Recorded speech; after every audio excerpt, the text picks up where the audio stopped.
Welcome to episode 4 of the Insecure Agents podcast. I'm your host, Ali Howe, and today we have a very special guest, Vineeth Narajala, and we're going to talk about the AI vulnerability scoring system and securing MCP. Super excited to have Vineeth here today. We both are working on the Agentic Security Initiative together over at OWASP. He does amazing work and is involved with so much, so I'm so glad that he took the time today to talk with us. Vineeth, would you like to introduce yourself? Yeah. Hi, Ali. Thank you for having me. Hi, guys. My name is Vineeth. I'm a security researcher and engineer. Currently work at AWS, and I do love open source. So that's where I met Ali. Been working with OWASP for about a year now, and I love research outside work. So that's where my interests lie. And outside that, I love skiing. So if anyone's interested in skiing, hit me up. Oh my gosh, no way, that's awesome. I also love to ski. Nice. Where do you ski mostly? Mostly I try to get out skiing like out west once a year, and I probably my favorites so far have been Whistler, and then I also really liked Banff, Oh, Canada. that's really good. Yeah. I used to live in Seattle, so I used to go up to Whistler quite often. It's one of my favorite mountains. But now I really like Park City, Utah. So it's closer from New York. So Very cool. Yeah, no, it's a good airport to fly into. Yeah, Park City's great. Very cool. Oh my gosh, well, so excited to have you here today. You are so busy, involved with so much. It's so great. I always like see your work on LinkedIn all the time. Like, oh my gosh, like he's doing so much. So excited that you're able to take the time with us today. Um, I'm really curious to hear more about the AI vulnerability scoring system and the Agentic AI top 10 coming out of OWASP. I know I personally wasn't involved with that. So I'm really interested to hear, like, why do we need a new vulnerability scoring system for AI specifically today? Like why now, essentially? right. So the core the thing is the AI VSS is not a brand new system. It's built on CVSS, right? The goal is we don't want to like duplicate CVSS or move away from CVSS. CVSS is still the core of the new system, but the problem is CVSS doesn't take into account a kid driving a Ferrari at 100 miles an hour, which is what AI agents are right now, right? We've given AI eyes, hands, and legs via MCP and A2A and all these other protocols where they can take mutating actions in your enterprise environment, and not being able to uh, like use those paradigms into your scoring system, which CVS currently lacks, is a big issue. Is what we discovered. We've never had non-deterministic systems deployed at such a large scale in critical areas, and having a unified taxonomy for bug bounty hunters, like HackerOne or these other platforms, to like have a unified language to discuss risk specific to agentic AI is something that is missing right now, and we're all trying to talk the same thing, but we don't have the language to do so. And that's where AI VSS comes in. The goal is to create like a unified language taxonomy and a risk scale that can be applied to risks coming out of agentic AI specifically. And again, we're not moving away from CVSS, building upon CVSS. So the if you look at the formula for it, the root of it is still based on like our regular old CVSS, because the risks haven't changed. It's the manifestation of the risks in our environment that have changed. Absolutely. No, that's a great call out for sure. And correct me if I'm interpreting it wrong or seeing it wrong, but it seems like that's a really great thing to have in addition to CVSS, because for agentic threats such as like prompt injection, for example, you can go and patch a certain, very specific example or prompt injection, like to do anything now, and you can like look for those, words coming in on your prompts and all that. And you could, block those, for example, but you're not going to block all prompt injections. It's not something you can just go and patch, so it's like a much more complicated risk. Exactly. I mean, like, a fun story is like when GPT first came out, or like some of the internal ones at Amazon came out. I remember Morse code injection was like no one discussed it, because like LLMs were trained on Morse code. I mean, of course they were. We didn't know about it. So like now I was able to jailbreak LLMs by like converting Python to Morse code and then sending that in. So there was like prompt injection is a feature, not a bug. It's almost impossible because of natural language and a bunch of other factors. So at least for now, maybe who knows, in the future it might change. But I agree with you there. Yeah. Very cool. Yeah, that sounds very similar to one of the blog posts I read by Michael Bargary over at Zenity. I think he's involved with the AI vulnerability scoring Yeah, system. yeah. He's another co-lead on the project as well. Nice, super cool. Yeah, super awesome. I'm really excited to follow that closely and start to be able to, like, use it myself. Is there a website for that or any Yeah, material there? yeah, it's aivss.owasp.org. It's a subdomain of the owasp.org website, so uh, pretty good. It's still being built. We just had a first meeting a couple of weeks ago, so our initial goal is to have the first document, the top 10, and the risk scoring formula out by July. And then we'll start scoring risks and then getting feedback and then start building on it. We don't want to make perfection the enemy of like progress, so try to get it as soon as possible. Because right now these risks are in the world, and so we can't be waiting around for much longer. For the Agentic AI top 10, how will that differ from the OWASP top 10 for LLMs? It's a really good question. So we have OWASP top 10 for LLMs. We have the threats and mitigations from the ASI project that we worked on together, and the new agentic top 10. So the way I see it, and I've spoken to Ken and Michael as well, is the agentic AI is like I said, giving AI hands and legs where it can do mutating actions. So things like tool use was not something that the top 10 for LLM like had back when it came out, right? So right now, tool use is the most common way we're going to see agents being deployed. Like if a agent has delete permission on your critical like SQL database for your company, and someone can prompt inject to drop the table, it's going to cause almost irreparable harm and then like downtime and a bunch of other issues. These were not initial like when that LM top 10 came out, these were not uh like fully conserved. We like saw it from a different perspective. Now that we have autonomous agentic AI systems actually taking actions based upon what they see in the environment, the risks have changed. The risks are more materialized rather than being contained in chatbots and along those lines. As for the threats and mitigations that we have from the ASI, all of those are actual threats that map to various risks. So the top 10 here is initially going to be risks where these threats and mitigations will map to. And eventually, the goal is to have a unified, like OWASP wide risks, threats, mitigations, and a scoring system.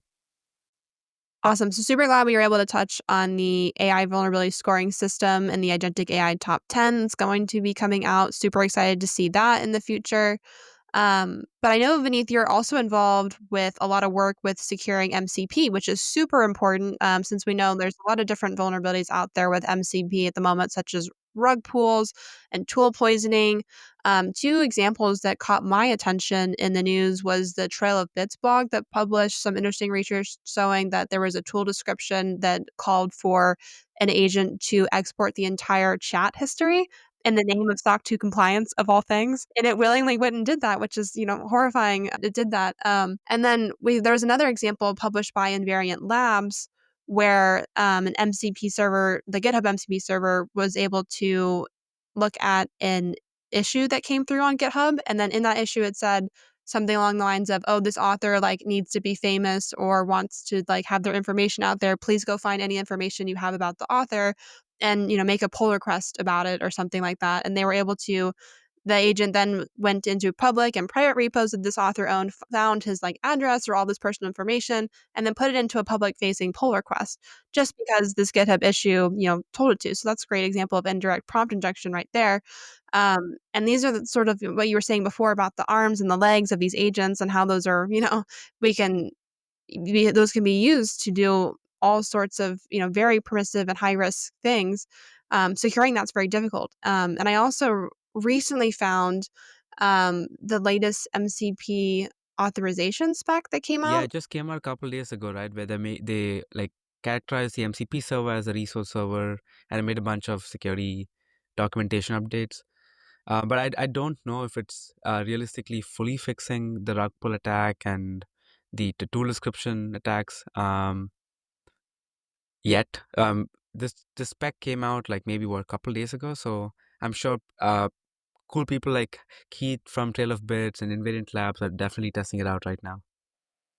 For sure, yeah, the biggest thing that caught my eye from this spec was just in the beginning, it says authorization is optional for MCP implementation. So if it's optional that you put auth into your server, like, what do you do as a security practitioner or someone that wants to, you know, use an MCP server? How do you, secure it, I guess? Or, is any of your work with, like, EDTI or the vulnerable MCP, project, does any of that help with any of that? So that's a great question, right? So like the MCP spec is at the protocol level, right? So maybe it's just like HTTP, right? HTTP doesn't fully require HTTPS, the actual protocol. The S on the HTTPS is not a required thing, but now everyone in the world, all of our requirements, compliances, and most organizations have made it a requirement. But the base HTTP protocol initially never built in SSL or TLS. I think something similar is happening here. At the protocol level, MCP is like making auth optional for now. I really hope they change it in the future. I hope they make it a requirement. But right now, they only support OAuth, right? You might need SAML. You might want to do Kerberos, or you might want to do like PKI, like using RSA certificates and so on. So maybe when it is more built out, they'll make it a requirement. But as it is right now, I don't think any of these issues that we saw on the vulnerable MCP hub, or the tool injection, or the GitHub issue you spoke about are being fixed right now, or have been fixed in the current iteration of the spec. Um, the ETDI thing that you mentioned is basically, just for the audience, it's we're using cryptographic signatures to sign the tool definitions. So the rug pull attack basically says the tool definition says A, but they actually on the back end does B. Or initially the tool definition was A when you authorize the MCP server and the tool, but after you authorize it, the server changes the tool definition, and now the LLM thinks the tool does something else and it's supposed to, and it calls wrong APIs and so on. So um, we are binding the tool description cryptographically. So every time there's a change in the tool description, the user has to authorize the tool. So this puts the control in the user's hand. Again, there's always some issues, right? Like what happens if the tool description doesn't change, but the backend API contract changes, right? So the tool says get all information, it gets all information, but the actual backend API says delete all information. So again, it doesn't fully fix all issues, but it's a step in the right direction that also like keeps backward compatibility in mind. Right now, we're trying to work with Anthropic and the open source community to get this merged into mainline. So yeah, this is what Manish, I, Idan, and a few others have been working on. Really smart co-workers, I would say, and hopefully one day you get to interview them. But yeah, it's a tough challenge because if we don't fix the security at the default, making it the default thing, it'll split the world, and like we'll have different implementations by different people, making it a big mess. So like it would be best if Anthropic can build in security as a default into the protocol, and this way we don't have to have various versions, different tools, and like the attacks you spoke about will hopefully over time reduce at the source, rather than like some hyper cloud provider like making MCP as a service and adding these and doing like vendor lock-in and so on. It seems like there's new protocols spinning up, like, every day. Like, MCP is probably one of the most notable ones, but there's other ones out there. So I think the one that takes security seriously or, implements these sorts of features, it's gonna be the one that wins out long term. Yeah, I think that's what's going to happen because, like, a lot of the big organizations are afraid to fully embrace Agentic AI right now because of the risks, unknown risks, and known risks, and the lack of like proper compliance, like FedRAMP and all of these other compliance requirements that we have might not be fully satisfied with what's currently there. So, if security is fully taken in, I feel like the acceptance rate of these new protocols will really jump up much higher, much faster. And then for keeping track of all the different vulnerabilities that come out with MCP, sounds like the Vulnerable MCP project that you create is a great resource for that. It's awesome to go on that page and check out sort of the different, like, recently discovered issues that are there. I think this is great for security practitioners that are just sort of trying to assess the risks that are out there with using MCP, because agents are super powerful. And, one of the reasons that they are powerful is because they get to use these MCP servers and these tools. Without them, they're not as powerful or useful as they could be. But it's really important to be looking into these issues if you're going to be using these, especially in an enterprise context for sure. Yeah, the Vulnerable MCP hub, like my goal with there was to like create a unified database where everyone can go in and like look at recent attacks that have happened. And it's also open source, so you can always like add something that I haven't added. Like without the knowledge of what's going wrong, we can't really fix it. So having a centralized database of all known issues that we've seen in the wild, not like hypothetical issues, As you can see, the GitHub one you explained is up there. I just updated it a couple of days ago. So yeah, that's the goal. So if anyone's seen this, seen issues that are not here, please open a PR. We'd love to, we'd love to update the database with as much information as possible. So another thing I wanted to touch on was in the new authorization spec that came out with for MCP. I thought one of the interesting or helpful things that they added was the change from MCP servers being OAuth authorization servers to resource servers. So being able to point and say, hey, the authorization server is actually over there. I'm the MCP server. I am not the authorization server. It's over there. Go to it instead. It's helpful for, if those servers change from time to time, then there's less implementation for auth on the client side, or the server side, so to say. And then also one interesting thing about that too is the server can now tell the agent or the client what OAuth scopes to request instead of blanket requesting all the different scopes and potentially be over permissions. Now they only will ask for like one or two or three, which I thought was helpful. Yeah, it's also good because like now you can offload the authorization server to Okta, Auth0, and these other companies that specialize in this. So this makes the division of labor very clear, and will make it easy for companies to adopt as well because it's just an adapter. So you can just pick your own authorization server and set the MCP server as a resource server, making the whole interaction much more smoother. So we talked about the new AI scoring system for vulnerabilities, and we also talked about the MCP project and all the different vulnerabilities listed on that site. Is there anything else that you're involved with, Vineeth, that you'd like to talk to us about today? Yeah, so I'm working on a new project called agentic So it's basically like a one-stop shop for everything about agent security. So the goal is not to have individual silos of, compliance framework like the NIST, AI RMF, or the AI VSS and AI SVS and AI ASI, and then all of these various initiatives. But the goal is to create a single centralized hub where any security practitioner can come in and then see how everything relates to each other, makes it easy for people to navigate this space, and also makes it actionable as well as impactful.